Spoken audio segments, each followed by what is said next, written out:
Hello there, and welcome back to the Judge Program for Star Wars Unlimited Level 1 Certification Track Lessons. As always, I am your host Jonah, and today we will be taking the first step out of the comprehensive rules and starting to look just a bit at policy and logistics. We're still technically in the comprehensive rules, but we'll be going over sections 9, 10, 11, and 12, which cover formats and different ways to play the game. As I mentioned back in Lesson 1, rules covers the comprehensive rules, what the cards do, while policy is discussions about how players interact with the game and the rules, and that's mostly covered in the tournament regulations and master event documents, but it's touched upon lightly in these sections. Logistics is the operations of running an event, and particularly the rules for draft and sealed play dive into that a little bit more. Also, going back to Lesson 2, from the very first lines of the comprehensive rules, this document primarily covers two-player formats, so some sequencing and rules may not fit perfectly for multiplayer formats, but that's what these sections are about, making some clarifications. Formats are defined by player count and deck building method. Any constructed format is one where players build decks ahead of time from cards in their collection.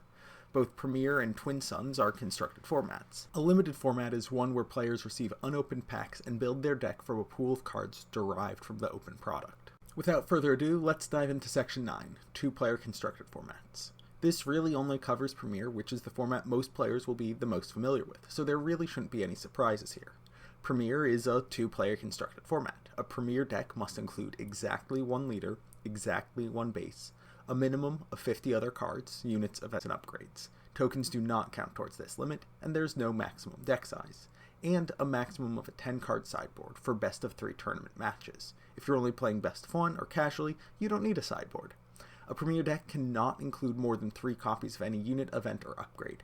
Cards with the same name but different subtitles or other differences in attributes are not considered copies, as covered in Section 8.6. Okay, so Section 9 was relatively short, but that's in part because the rules fundamentally focus on two-player constructed formats. We're going to take a look at limited formats next, which have a bit more complexity to them. As mentioned in the overview, in a limited format, the players build their deck during the event using cards they open from a specific and limited amount of product. This allows players to play on a more even playing field. A player who has been playing since the game's release has access to the same number and type of cards as a player who just started playing today. Deck strength isn't correlated to how much a player is invested into the game, which can be encouraging for new players. It also focuses on the deck building aspect of the game. While constructed formats can be more thoroughly analyzed, in limited formats players have constrained choices, and it's dependent more on the player's ability to evaluate cards and synergies personally than what the broader community is able to determine. With all that said, there are two primary subformats, Sealed and Draft. Both Sealed and Draft have the same deck building rules.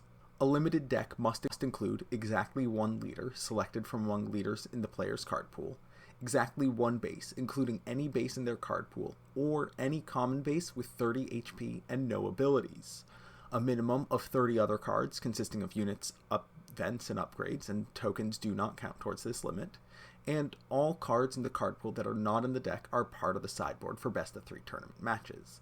A limited deck can have any number of copies of a given card as long as they were all opened as part of the same card pool or drafted. So what determines the card pool? Well, in Sealed, it's relatively straightforward. A player opens 6 packs, and all the cards they opened, including the 6 leaders, are part of the player's card pool for that event. Draft is a little bit more complicated. Each player receives 3 packs and opens all of them, being careful to keep the packs separated and to not look at any of the cards in the pack. Each pack will have a double-sided leader on one end of the pack, and a card with the Star Wars Unlimited card back on the other end.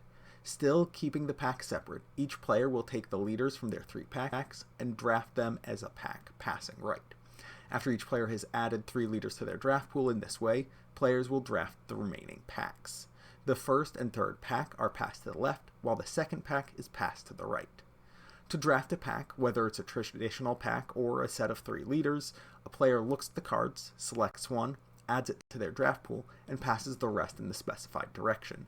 Throughout the process, except for the double-faced leader cards, all cards, whether they are in a pack that is being looked at, being passed, or part of a player's draft pool, should be visible only to one player at a time.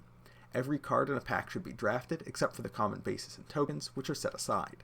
Players may view the cards in their draft pool during the drafting process, but must keep them separate from any other set of cards and must not show them to other players. Once players have their decks freshly built, They play matches following normal tournament structure. Star Wars Unlimited is a game designed to be played with your friends, and sometimes you want to play a multiplayer game. As we've discussed throughout these lessons, the rules are designed to cover 1 versus 1 play, and don't necessarily encompass multiplayer. Section 11 has clarifications that touch on a few broad rules, clarifications, and modifications to allow for multiplayer games. When setting up the game, the player with the initiative makes the first decision as usual, and then subsequent decisions happen in clockwise order. This is also the sequence of play during the action phase and playing resources during regroup. Also, rather than requiring 2 players to pass consecutively, all players must pass consecutively to move from the action phase into the regroup phase. It also becomes difficult or impossible to line up each player's ground arena with each other player's ground arena, so each player has a portion of their play area dedicated to both the ground arena and another one to the space arena, and units are still able to only attack other units in the same arena.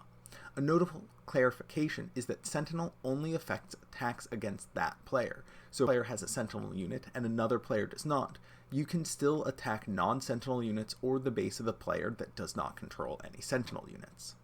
Once a player's base has no remaining HP, that player is eliminated and cannot take actions. All cards they owned are removed from play, and any cards they controlled, but owned by other players, are placed into their owner's discard piles. These cards are not defeated and will not trigger abilities. Any abilities controlled by the player that are waiting to resolve will not resolve. Any lasting or delayed effects created by that player earlier in the game, however, will remain active, and the remaining players must resolve those effects as completely as possible. Sometimes one of these will ask that the eliminated player takes an action, which simply cannot be done. An eliminated player cannot be brought back into the game. Their base cannot be healed, and they cannot be affected by or involved in the resolution of any abilities. If the eliminated player controlled the initiative counter, it becomes available again and can be claimed, even if it was claimed earlier in the round. There are no rules that govern player communication outside those that apply for 2-player formats. Players may discuss potential actions, open information, and hidden information that they've had access to without limitations. However, any deals or agreements made between players are not binding and may be altered. Finally, an opponent is any one of the other players in the game, even if the players have an agreement. If an ability affects a single opponent, the player who played or controlled that effect chooses which opponent it affects. Twin Suns is a multiplayer format with a deck-building twist. Decks must have exactly 2 leaders. These leaders must be different and must share either the heroism or villainy aspect. They must have exactly 1 base and at least 50 other cards, units, events, and upgrades, with this number increasing to 80 with the release of Set 4, Jump to Lightspeed. A Suns deck, however, cannot include more than 1 copy of any card, including leaders. Cards with the same name but different subtitles or other differences in attributes are not considered copies, again as covered in Section 8.6. A player can control more than 1 copy of any given card through game effects, as long as their deck did not start the game with multiple copies. The 2 leaders, as mentioned, must share either the heroism or villainy aspect, but must not be copies of each other. All aspect icons from both leaders are provided to the deck. Finally, each leader is independent of the other. They can be exhausted, deployed, and defeated separately. The only difference in setting up a game of Twin Suns compared to any other game is players are placing 2 leaders into the base zone instead of 1, and the blast counter and plan counter are added to the pool alongside the initiative counter. The blast and plan counter can be taken as part of a player's action of claim a counter for a turn. As with the initiative, only 1 player each round may claim a specific counter, and after claiming a counter, that player passes for the rest of the round. This means that a player cannot claim more than 1 counter in a round, but if they had the initiative from a previous round, they could still claim blast or plan. Furthermore, players are not allowed to pass in Twin Suns unless they have taken a counter or if there are no counters left to take. They can only play a card, use an action ability, claim a counter, or attack with a unit. When the blast counter is claimed, that player deals 1 damage to each opponent's base. When the plan counter is claimed, that player draws 1 card, then places 1 card from their hand onto the bottom of their deck, and this can be the card that they just drew. Now, any player who eliminates another player, generally by being the last player to damage the eliminated player's base, heals 5 damage from their own base.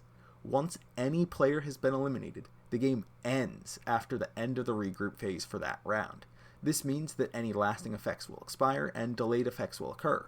However, after they have resolved, the player or players with the most remaining HP on their base win the game.